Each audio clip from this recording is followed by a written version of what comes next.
Hello, നമസ്തേ, നമസ്കാരം. Welcome to UFC 298 Malayalam updates.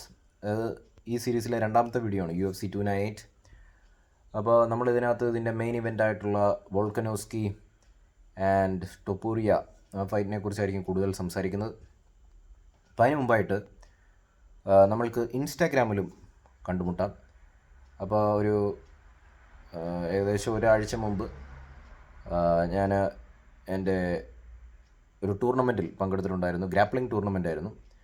അപ്പോൾ അമ്മാതിരി നമ്മൾ പങ്കെടുക്കുന്ന ടൂർണമെൻറ്റ് ട്രെയിനിങ് പ്രോഗ്രാംസിൻ്റെയൊക്കെ അപ്ഡേറ്റ്സ്, മാർഷൽ ആർട്ട് വിശേഷങ്ങൾ നമ്മൾ ആ ഇൻസ്റ്റാഗ്രാം പേജിൽ ഷെയർ ചെയ്യുന്നതായിരിക്കും. അപ്പോൾ ചുരുക്കി പറയുകയാണെങ്കിൽ അതിനകത്ത് ഡയലോഗ് അടിയൊന്നുമില്ല, ആക്ഷനാണ്. അപ്പോൾ ഇനിയും മാർഷൽ ആർട്ട് വിശേഷങ്ങൾ ആ ഇൻസ്റ്റാഗ്രാം, എൻ്റെ ഫൈറ്റിംഗ് വീഡിയോസ് എല്ലാം ഇൻസ്റ്റയിൽ ഞാൻ അപ്ഡേറ്റ് ചെയ്യുന്നതായിരിക്കും. Deepak_Ashokan എന്നാണ്, Deepak_Ashokan ഫോളോ ചെയ്യുക. ഡിസ്ക്രിപ്ഷനിൽ കൊടുത്തിട്ടുണ്ട്. ഡിസ്ക്രിപ്ഷനിൽ ഇൻസ്റ്റാ പേജിൻ്റെ ആ ഒരു ID കൊടുത്തിട്ടുണ്ടായിരിക്കും. നിങ്ങൾ ഫോളോ ചെയ്യുക, സപ്പോർട്ട് ചെയ്യുക. ഓക്കെ, ഇനി വിശേഷങ്ങളിലേക്ക് വരാം. UFC 298 ഇത് ഒരു വെടിക്കെട്ട് കാർഡാണ്.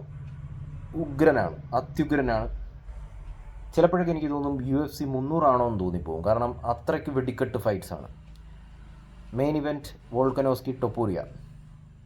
ഒരുപക്ഷെ നിങ്ങൾക്ക് അതിൻ്റെ ഗ്രാവിറ്റി, അതിൻ്റെ ഒരു ആഴം എത്രത്തോളം മനസ്സിലാവുമെന്ന് എനിക്കറിയത്തില്ല. അത്യുഗ്രം ഫൈറ്റാണ്, അതിനെക്കുറിച്ച് സംസാരിക്കാം. രണ്ടാമത്തെ ആരാണ്? Paulo Costa, Whitaker.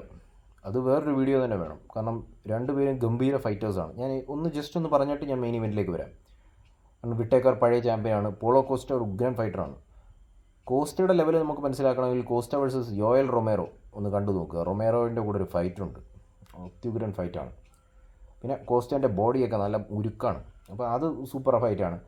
പിന്നെ മൂന്നാമത്തെ fight Ian Garry, Geoff Neal പണ്ട് മുതലേ ഉള്ളതാണ്. അതുപോലെ ഇയാൻ ഗാരി അൺബീറ്റഡാണ്, അത് നല്ലൊരു. പിന്നെ അത്യാവശ്യം ഞാൻ പറഞ്ഞില്ലേ, ഞാൻ കഴിഞ്ഞ വീഡിയോ പറഞ്ഞ പോലെ കോൺട്രവേഴ്സ്യൽ ഫൈറ്ററാണ്, ഒരുപാട് വാർത്തകളിൽ ഇടം നേടുന്നത്. പക്ഷേ അത് മാത്രമല്ല കേട്ടോ, ഇയാൻ ഗാരി അൺഡിഫീറ്റഡാണ്. അതും കൂടെ നമ്മളൊന്ന് കണക്കിലെടുക്കും. ഈ നാട്ടുകാർ, കാഷ്വൽസ് ഉണ്ടല്ലോ, നമ്മൾ ഇന്ത്യക്കാരെയല്ല ഞാൻ പറയുന്നത്, വിദേശീയരെ. അവർ ഇയാൻ ഗാരിയുടെ പേഴ്സണൽ കാര്യമൊക്കെയാണ് പറഞ്ഞുകൊണ്ടിരിക്കുന്നത്. അതൊന്നും നമ്മൾ ബോധർ ചെയ്യേണ്ട ആവശ്യമില്ല, പുള്ളി എന്ത് ചെയ്യുന്നു എന്നുള്ളത്. അൺഡിഫീറ്റഡ് ഫൈറ്റ് റെക്കോർഡാണ്, ചെറിയൊരു മാറ്ററല്ല. നമ്മൾ ടൂർണമെൻറ്റിൽ പങ്കെടുക്കുന്നവർക്കറിയാം അതിൻ്റെ ടെൻഷനും കാര്യങ്ങളൊക്കെ. അപ്പോൾ അൺഡിഫീറ്റഡ് എന്ന് പറയുമ്പോൾ അത് മോശമാണ്. ഇനിയും ഈ ഒരു ഫൈറ്റ്, ഞാൻ അടുത്ത പറയാൻ പോകുന്ന ഫൈറ്റ് ഞാൻ എന്തായാലും മിസ് ചെയ്യില്ല. മെയിൻ ഇവൻറ്റ് മിസ് ചെയ്താലും ഈ ഒരു ഫൈറ്റ് ഞാൻ മിസ് ചെയ്യത്തില്ല, അറിയാമല്ലോ. Henry Cejudo and Merab. കാരണം ഹെൻറി സെഹൂഡോവിൻ്റെ ആ ലെവൽ, ഫൈറ്റ് IQ, പുള്ളി വീഡിയോസൊക്കെ ചെയ്യും. അപ്പോൾ നമുക്കത് അറിയാമല്ലോ, ട്രിപ്പിൾ C ആണ്, ചാമ്പ്യൻ ഓഫ് ചാമ്പ്യൻസ് ആണ്. അപ്പോൾ ഈ ഫൈറ്റിൽ പുള്ളിയുടെ ഈ ഒരു സ്റ്റേജിൽ പുള്ളി ഒരു നീണ്ട ഗ്യാപ്പ് എടുത്തിട്ടാണ് ആൽജോൻ്റെ കൂടെ, നല്ല പെർഫോമൻസ് ആണ്. അപ്പോൾ ഈ ഒരു ഫൈറ്റ് എങ്ങനെയാണ് പുള്ളി തിരിച്ചാ ഒരു പട്ടം പിടിക്കാനായിട്ടാണ്. അത്യുഗ്രൻ ഫൈറ്ററാണ്, ഫൈറ്റ് IQ, ഫൈറ്റിങ്ങിന് വേണ്ടി പറഞ്ഞ മനുഷ്യനാണ്. മെറാബാണെങ്കിലോ, മെറാബും നല്ലൊരു ഫൈറ്ററാണ്, ഡെഡിക്കേറ്റഡ് ഫൈറ്ററാണ്. അപ്പോൾ ഇവർ തമ്മിലുള്ള ആ ഒരു രണ്ടുപേരും ചാമ്പ്യൻഷിപ്പിന് വേണ്ടിയിട്ടാണ് ഇനി പോരാടാൻ പോകുന്നത്.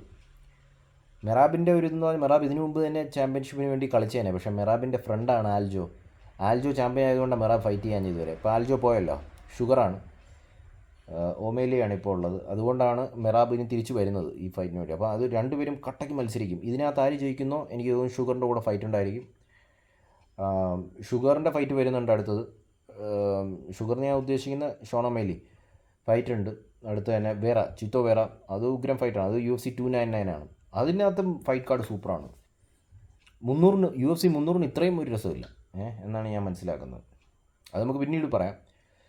ഇനി നമുക്ക് മെയിൻ ഇവൻറ്റിലേക്ക് വരാം, അതായത് വോൾക്കനോസ്കി ആൻഡ് ടൊപ്പൂറിയ.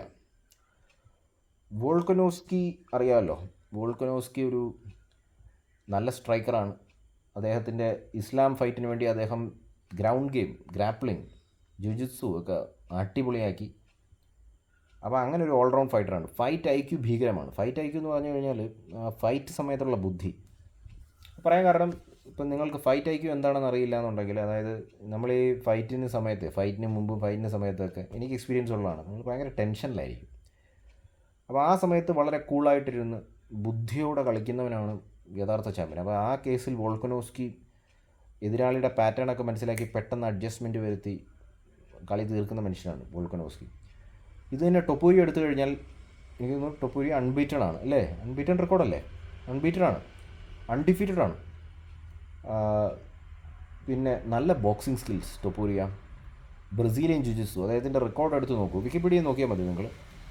ഇഷ്ടം പോലെ സബ്മിഷൻ വിക്ടറീസ് ഉണ്ട്. എനിക്ക് തോന്നുന്നു KO കൂടുതൽ സബ്മിഷൻ വിക്ടറീസ് ആണ്. സബ്മിഷൻ വിക്ടറി KO, അങ്ങനെ ഒരു നല്ല എൻ്റർടൈനിങ് ഫൈറ്ററാണ്.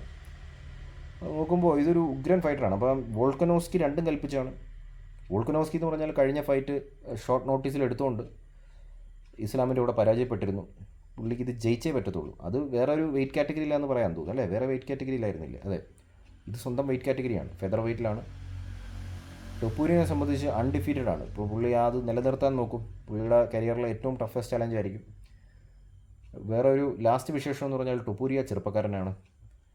വോൾക്കനോസ്കി 35 അപ്പോൾ അങ്ങനെ നോക്കുമ്പോൾ ആരാണ് ജയിക്കുക എന്നുള്ളത് നമുക്ക് പറയാൻ പറ്റത്തില്ല. ഒരു അത്യുഗ്രം ഫൈറ്റായിരിക്കും. അപ്പോൾ എന്തായാലും ഇതൊക്കെയായിരുന്നു വിശേഷങ്ങൾ. കമൻറ്റ് ചെയ്യുക. വീഡിയോ 6 മിനിറ്റ് ദൈർഘ്യം വന്നു. കൂടുതൽ ദീർഘിപ്പിക്കുന്നില്ല, വീണ്ടും വീഡിയോ ചെയ്യാം. പ്രഡിക്ഷൻ അല്ലേ? പ്രഡിക്ഷൻ ഇപ്പോൾ എന്താ പറയുക, എനിക്കിഷ്ടം വോൾക്കനോസ്കി ജയിക്കുന്നതാണ്. വോൾക്കനോസ്കി ജയിക്കണമെന്നാണ് ആഗ്രഹം. പക്ഷേ ടൊപ്പൂരിയ ജയിക്കുമോ? എനിക്കിഷ്ടം വോൾക്കനോസ്കിയാണ്. വോൾക്കനോസ്കി ജയിക്കുന്നതാണ് നമുക്ക് താല്പര്യം. പക്ഷേ ടൊപ്പൂരിയ, കാരണം ഞാൻ എന്താ ഒരു സംഭവം എന്ന് അറിയാമോ, ഈ കഴിഞ്ഞ കളിയിൽ വോൾക്കനോസ്കി ഡിഫീറ്റായ ഒരു രീതിയുണ്ടല്ലോ, ഒരു ഹെഡ് കിക്ക്. ഹബീബ് പണ്ട് പറഞ്ഞിട്ടുണ്ട്, ഒരു തവണ നമുക്ക് അങ്ങനെയൊക്കെയുള്ള ഹിറ്റ് കിട്ടി, അടിയൊക്കെ കിട്ടിക്കഴിഞ്ഞാൽ പിന്നെ അതിൽ നിന്ന് കരകയറാൻ ബുദ്ധിമുട്ടാണ്. പക്ഷേ ഇവരൊക്കെ ഫൈറ്റേഴ്സാണ്, എസ്പെഷ്യലി വോൾക്കനോസ്കി. ഫുൾ ക്യാമ്പോട് കൂടിയൊക്കെ വന്നു കഴിഞ്ഞാൽ വേറെ ലെവലാണ്. വോൾക്കനോസ്കി ജയിക്കണം. പക്ഷേ ടൊപ്പൂരിയ എഴുതി തള്ളാൻ പറ്റത്തില്ല. എന്ത് മനസ്സിലായി? എനിക്കൊന്നും മനസ്സിലായില്ല. അത്രയ്ക്ക് ബുദ്ധിമുട്ടാണ് പറഞ്ഞാൽ മനസ്സിലായി. നമുക്കങ്ങനെ പ്രഡിക്ഷനൊന്നും ചെയ്യാൻ പറ്റത്തില്ല. എന്തായാലും 7 മിനിറ്റ് ദൈർഘ്യമായി. വീണ്ടും പറയുന്നു, ഇൻസ്റ്റാഗ്രാമിൽ നമുക്ക് കണ്ടുമുട്ടാം. എൻ്റെ ജുജുത്സു ആക്ഷൻ കാണും, എൻ്റെ ഗ്രാപ്ലിംഗ് ഫൈറ്റ് ഒന്ന് കണ്ടു നോക്കൂ.